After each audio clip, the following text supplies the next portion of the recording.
শুভ কালী পুজো। তো আজকের দিনে আমি ভেজ আর খাচ্ছি না, ভেজ পরপর খাচ্ছি কদিন ধরে।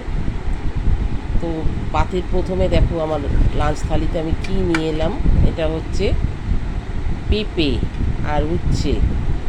এটা সর্ষের তেল দিয়ে আমি মেখে খাবো, দারুণ লাগে। পাতের প্রথমে একটু তেতো হলে ভালো লাগে আর কি। আজকাল যা সুগার টুগার হচ্ছে, একটু সেদ্ধ হলে খারাপ লাগে না। আচ্ছা, এই সেদ্ধটি মেখে খাবো। আচ্ছা, তার সাথে দেখো ডাল। হ্যাঁ, এটা হচ্ছে মুগ আর মসুর দিয়ে পাতুরি, পাতুরি ডাল, ডাল পাতুরি। এটা হচ্ছে একটা গরম গরম মাছ ভাজা নিলাম, ডালের সাথেই খাবো। আর তার সাথে একটু আলু আর ঝিঙের পোস্ত। এটা তো আলু ঝিঙে পোস্ত তো নিশ্চয়ই সবারই ভালো লাগে, পোস্ত কার না ভালো লাগে বলো। আচ্ছা, তার সাথে আছে এটা হচ্ছে মাছের ডিম।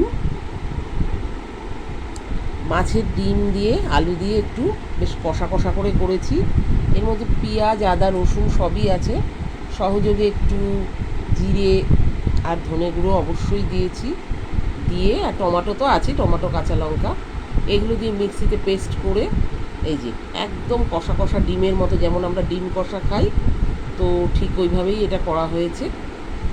তো রেসিপিটা এই খাবারগুলো কেমন লাগলো একটু জানিও।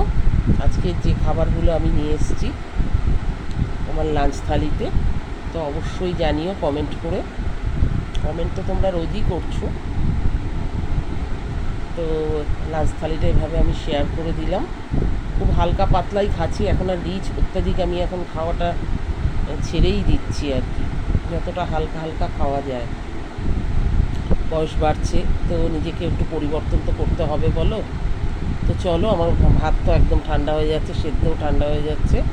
ঠান্ডা খাবার আমি এবার খেতে পারি না, যাই হোক। তো আমি এবার আমার খাওয়াটা শুরু করব। তো চলো, আজকে আমি এই পর্যন্ত রাখছি। চলো, টাটা।